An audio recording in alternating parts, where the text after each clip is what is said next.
Friends, welcome to our YouTube channel. मेरा नाम प्रियंका है and by profession I am a banker. So आज मैं आपको कुछ बैंकिंग टर्म्स के बारे में बताऊंगी जो आपके सारे एग्ज़ाम्स में हेल्पफुल होगा, खास करके IBPS PO एंड जिसमें बैंकिंग अवेयरनेस की एक एग्ज़ाम होती है, उसमें ये काफ़ी हेल्पफुल होगा। तो बैंकिंग टर्म्स, बेसिकली हम बैंक जब जाते हैं तो वहाँ पे सबसे पहला काम क्या करते हैं? अकाउंट खुलवाने का फर्स्ट। तो बैंक में बैंक कैसे बिजनेस करता है इसको भी समझेंगे। पहला है, बैंक में दो तरह की ट्रांजैक्शंस मेनली होते हैं और बैंक कैसे प्रॉफिट जनरेट करता है उसको भी समझेंगे। First one is a asset and the second one is a liability. So bank कैसे वर्क करता है? बैंक के लिए एसेट क्या चीज होती है? सबसे पहले तो ये जानेंगे, बैंक, कोई भी बैंक जो रन कर रहा है वो प्रॉफिट के लिए वर्क करता है, हर कोई। तो प्रॉफिट बैंक का कैसे जनरेट होगा? वो होगा उसके loans and advances. Loans and advances से जो इंटरेस्ट अर्न करती है बैंक, उससे उसकी प्रॉफिटेबिलिटी काउंट होती है। तो ये बैंक के लिए इसलिए एसेट है। और second one, this is liability. Bank के लिए लायबिलिटी क्या है? ऑल डिपॉजिट प्रोडक्ट्स, चाहे वो सेविंग डिपॉजिट हो, करेंट अकाउंट हो, फिक्स्ड डिपॉजिट हो, these products are called as liability product for bank. Why? Because हम कस्टमर से पैसे लेते हैं और बदले में हम कुछ इंटरेस्ट डालकर उनको रिटर्न करते हैं, वापस करते हैं। That's why it is called as liability for bank. और इन दोनों के बीच के मार्जिन से ही बैंक को प्रॉफिटेबिलिटी होती है। तो आज बेसिकली हम लायबिलिटी प्रोडक्ट्स के बारे में समझेंगे और जानेंगे इसमें क्या क्या मेन इंपॉर्टेंट चीज़ें हैं जो आपको जाननी चाहिए। जब आप बैंक में चले जाएंगे फर्स्ट, उस समय भी आपको ये बहुत हेल्प करेगा और तैयारी में भी, जब बैंकिंग अवेयरनेस के एग्जाम्स होते हैं उसमें आपको काफ़ी कुछ इससे क्लैरिटी मिलेगी। तो फर्स्ट हम लायबिलिटी में जानेंगे सेविंग अकाउंट। मेनली तीन तरह के अकाउंट्स होते हैं saving. One is a current account and the third one is a any fixed deposit account. You must be aware because सबके घर में सब लोग करते ही हैं, फिक्स डिपॉजिट बैंक में जाकर करते हैं सो दैट उनको कुछ अर्निंग हो सके by making some interest. So like saving account, first this is the basic account. Saving account is every individual जो भी बैंक जाता है, सबसे पहले एक आइडेंटिटी जो होती है, एक रिलेशनशिप बिल्ड करनी होती है बैंक के साथ में। तो बैंक वाले आपसे पूछते हैं कि आप कौन सा अकाउंट खुलवाना चाहेंगे। तो as an individual saving account खुलता है। ये माइनर्स के भी खुलते हैं। तो सेविंग अकाउंट हम लोग खोलते हैं। इसमें एक तो होता है नॉर्मल अकाउंट। नॉर्मल अकाउंट जो आप लोग, हम लोग सबके पास है नॉर्मल अकाउंट, जिसमें बैंक आपको चेकबुक की फैसिलिटी देती है, जिनको चाहिए, जिनको नहीं चाहिए नॉन चेकबुक होता है, ATM मिलता है और भी उसके साथ में दूसरे प्रोडक्ट्स भी मिलते हैं। इसको नॉर्मल अकाउंट कहते हैं, जिसमें कुछ मिनिमम आपको बैलेंस रिक्वायरमेंट होती है जो कि मेंटेन करना होता है। अदरवाइज बैंक कुछ चार्जेज आपके डिडक्ट कर लेती है क्वार्टरली और monthly average. Second one is a BSBD account. This is very important for your exam related. What is this BSBD account? ये आपको जानना चाहिए। Basic saving bank deposit account. So BSBD account क्यों बना, मैं ये एसेट पोर्शन आपको बाद में डील करूंगी। सो BSBD, basic saving bank deposit account. ये इसलिए भी इम्पॉर्टेंट है कि कभी इसका फुल फॉर्म पूछता है और ये है क्या चीज़, क्यों ये बनाया गया। ये एक फाइनेंशियल इंक्लूजन RBI ने चलाया था, इम्प्लीमेंट किया था फाइनेंशियल इंक्लूजन। बेसिकली जो हमारे गांव की, आज भी यहाँ पे इंडिया को गांव का देश बोला जाता है, तो बहुत सारी जनता है जो बैंकों से नहीं जुड़ी हुई है। तो उस केस में आरबीआई और गवर्नमेंट का ये पहल था कि एक हम ऐसा अकाउंट खोलें जिसमें लोगों को कम से कम परेशानियों में अकाउंट खुल जाए। तो इसमें बहुत ज़्यादा रिक्वायरमेंट नहीं होती है केवाईसी की, वो भी बताऊंगी केवाईसी क्या होता है। सो इसमें लेकिन कुछ लिमिटेड चीज़ें होती है, जैसे रिस्ट्रिक्शंस होते हैं। फर्स्ट 50,000 से ज़्यादा आप इसमें डिपॉजिट नहीं कर सकते। दूसरा, मैक्सिमम 10,000 पर मंथ आप विड्रॉ कर सकते हैं, निकाल सकते हैं बैंक से पैसे, इससे ज़्यादा आप नहीं निकाल सकते। इसमें चेकबुक फैसिलिटी नहीं मिलेगी आपको, बट एटीएम इसमें रुपे कार्ड आपको इशू होगा। तो इन सब ये इसलिए बनाया गया ताकि गांव के हर एक मेंबर का ये अकाउंट से जोड़ सके, जिससे क्या होगा, कोई भी गवर्नमेंट के स्कीम्स, किसी भी तरह की स्कीम से डायरेक्टली उनको फायदा हो, like DBT, direct benefit transfer. इसलिए ये एक एम करके बनाया गया बीएसबीडी अकाउंट। इसका नाम पहले नो फ्रिल अकाउंट था, नो फ्रिल अकाउंट। इसमें मिनिमम डिपॉजिट कुछ नहीं होती है, मिनिमम 0 बैलेंस अकाउंट से आप अकाउंट खोल सकते हो, 0 balance. So it is called earlier no frill account, now name changed with BSBD account. इसमें आपका एक आधार कार्ड है सिर्फ, उससे भी अकाउंट खुल जाएगा, बहुत ज़्यादा केवाईसी की रिक्वायरमेंट नहीं होती। अब केवाईसी क्या होता है, इस पे हम लोग समझेंगे केवाईसी। ये तो आपका BSBD account is very important, so you should remember that. Now KYC, it is basically know your customer.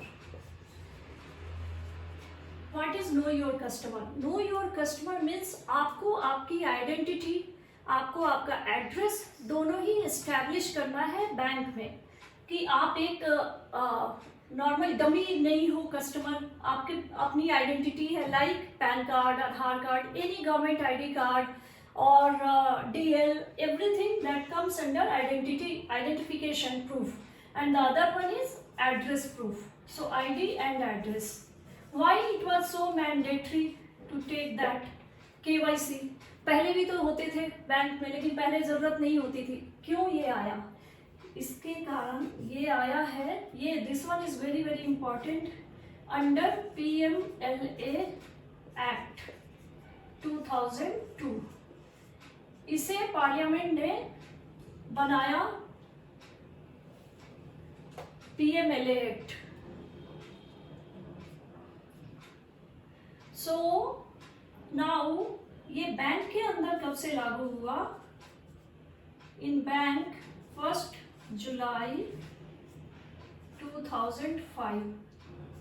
What is this PMLA Act? Prevention of money laundering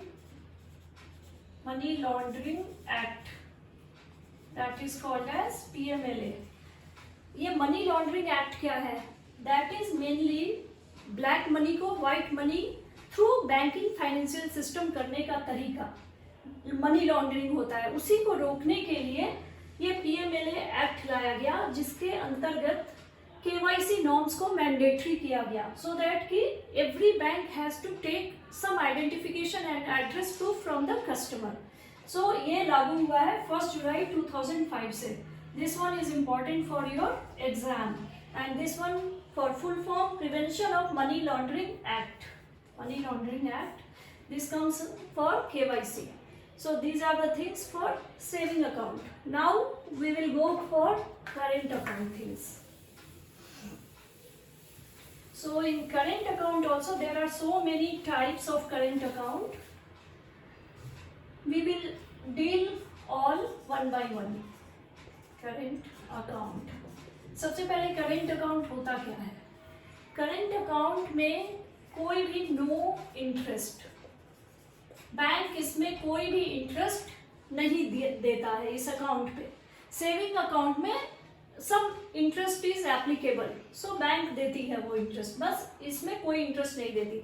ये एक बिजनेस अकाउंट होता है जनरली बिजनेस पीपल के लिए, जो ये account maintain करते हैं जिसमें कोई भी नंबर ऑफ फ्री ट्रांजैक्शंस में कोई लिमिट नहीं होती, कोई लिमिट नहीं होती, आप n नंबर ऑफ ट्रांजैक्शंस कर सकते हैं। बिकॉज ये अकाउंट बिजनेस अकाउंट होता है, इसलिए इसमें ये सब फैसिलिटी दी जाती है। इसमें किस तरह के डॉक्यूमेंट्स हम लेते हैं, इसमें मेनली हम लेते हैं रजिस्ट्रेशन ऑफ सर्टिफिकेट किसी भी कंपनी का या फिर किसी फर्म का, या अगर कोई सोसाइटी है तो उसका रजिस्ट्रेशन, या कोई ट्रस्ट है तो उसका registration. So certificate, registration of certificate first. Second one, अगर उसके पास वैट की कॉपी होगी तो, otherwise proof of business address, वो हो सकता है उसका रेंट एग्रीमेंट हो या फिर उसका इलेक्ट्रिसिटी बिल हो, कुछ भी, वो सब इसमें आएगा। अगर कोई सोसाइटी अकाउंट खुल रहा है तो सोसाइटी के बायलॉज होंगे, वो सब इसमें आएंगे। सो इस तरह के डॉक्यूमेंट्स करेंट अकाउंट में हम लेते हैं बेसिकली। इसमें आपको पहला याद रखना है जीरो रेट ऑफ इंटरेस्ट, इसमें कोई इंटरेस्ट नहीं मिलता है। फर्स्ट इसमें कौन से अकाउंट होते हैं, प्रोप्राइटरशिप। ये कैसे अकाउंट होते हैं, एक प्रोप्राइटर लाइक एक छोटा सा किसी ने दुकान खोली है, अब जब वो बैंक आया तो हमने उसको बोला अच्छा वो सिंगल ओनर है उसका दुकान का, शॉप का, तो वो प्रोप्राइटर है उस फर्म का, उसको हम प्रोप्राइटरशिप अकाउंट कहते हैं। ये सबसे सिंपल होता है, इसमें ज़्यादा अकाउंट्स भी मेंटेन करने की जरूरत नहीं होती है। एक आपने अकाउंट खोला और इसमें एक उद्योग आधार नंबर होता है, उससे भी ये अकाउंट खुल जाता है। Second one is a partnership account.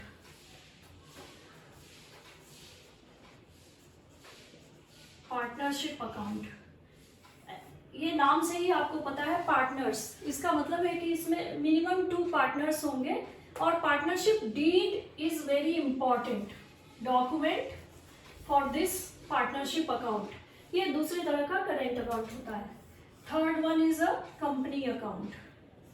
Company is a legal entity, ये अपने आप में एक एंटिटी होती है, तो कंपनी अकाउंट भी हम करेंट अकाउंट के अंतर्गत ही खोलते हैं। Fourth one is HUF account, you should know this HUF। HUF basically इसका फुल फॉर्म होता है हिंदू अनडिवाइडेड फैमिली। इसके अकाउंट को जनरली लोग खोलते हैं इनकम टैक्स पर्पस के लिए बैंक में। सो हिंदू अनडिवाइडेड फैमिली, इसका मेन, अगर कोई जॉइंट फैमिली है इसमें एक ही होगा कर्ता, जो मेन अकाउंट को डील करेगा, उसको कर्ता बोलते हैं। कर्ता यही डील करेगा, ये karta mainly a male person not female, male होगा जो ये कर्ता होगा और HUF अकाउंट को डील करेगा। ये भी एक करेंट अकाउंट होता है। इसका एक अलग पैन भी होता है जो HUF के नाम से ही उसका पैन होगा। उसके बाद होगा ट्रस्ट अकाउंट। ट्रस्ट अकाउंट भी एक तरह का करेंट अकाउंट होता है। इसमें बेसिकली ट्रस्टीज होते हैं, ट्रस्टीज। और इन सब में जितने भी अकाउंट होते हैं सब में हमें मोड ऑफ ऑपरेशन लेना होता है। Mode of operation is very very important for this current account except this proprietorship because it is a single holder. In other all, karta is also a single trustee like company account, partnership account. Mode of operations are, there are so many types like either jointly or severally, different types of mode of operations होते हैं, वो हमें इसमें डालने होते हैं सारे में। और एक होती है सोसाइटी अकाउंट, जैसे कोई सोसाइटी है तो सोसाइटी के बाईलॉज हमको लेने होते हैं। सो ये भी करेंट अकाउंट के अंतर्गत आता है। So these are the features of current account. Now fixed deposit account, ऐसा नाम से ही आपको पता चल रहा है फिक्स्ड डिपॉजिट। फिक्स्ड, जहां फिक्स्ड लग गया इसका मतलब कुछ ना कुछ इसमें फिक्स है। क्या फिक्स है? पीरियड। पीरियड फिक्स होता है, एक अमाउंट फिक्स होता है जो बैंक आपको आफ्टर सम पीरियड वो अमाउंट देती है। तो fixed deposit account is basically a sum of money which has been kept to bank for some specific period, and then bank will return that money after maturity of that period. आप pre mature भी ले सकते हो, but some rules होते हैं उसके। Maturity पर वो आपको विथ सम इंटरेस्ट नेचुरली एक सेविंग अकाउंट से ज़्यादा इसमें इंटरेस्ट मिलता है। नाउ ये आपके हो गए day to day operations of liability products for banking. So इन सब का पर्पस क्या है, हम लोग क्यों इंटरेस्ट पे करते हैं कस्टमर्स को? इसके पीछे एक है NIM, इसको आप समझिए, net interest margin. Net interest margin, what is that net interest margin? इसका फुल फॉर्म भी आता है आपको। Basically net interest margin is asset minus liability. यही आपका नेट इंटरेस्ट मार्जिन है, जिससे बैंक प्रॉफिटेबिलिटी अपना कमाती है। सारा प्रॉफिट इसी से आता है। तो एसेट का मतलब है लोन्स। तो loans, why we are giving some higher rate of interest on loans? Because of this net interest margin. हम अगर लोन हायर रेट पे देंगे तभी जाके हम कुछ लायबिलिटी रिटर्न कर पाएंगे और कुछ अर्न कर पाएंगे। That's why net interest margin. और एक टर्म होता है बैंक में कासा, कासा डिपॉजिट, इसको बोला जाता है Kasa deposit. This is very very much important for banks. Current account, saving account. These current account, saving account is basically a low cost deposits होते हैं। So every bank want this CASA deposit। जितना उनके पास कासा आएगा, current account आएगा जिसमें उनको कोई भी इंटरेस्ट नहीं पे करना है और सेविंग में भी बहुत मिनिमम इंटरेस्ट पे करना होता है, उतना ही ये प्रॉफिटेबल होंगे by generating more loan and advances. जितना ज़्यादा हायर रेट पे देंगे उतना ही मार्जिन बढ़ेगा। Higher margin, higher profit. Okay, so these are the basic for liability. Now I will sum up all the things, and in next session I will tell you advances, how many types of advances, and different types of advances like retail, agriculture, SME, all things. So now friends, thank you, and if you like this then please subscribe it, and comment section में ज़रूर आप दीजिए आपको किसी भी तरह की banking terms के बारे में आपको अगर जानना है तो I will take one another session till the time. Thank you.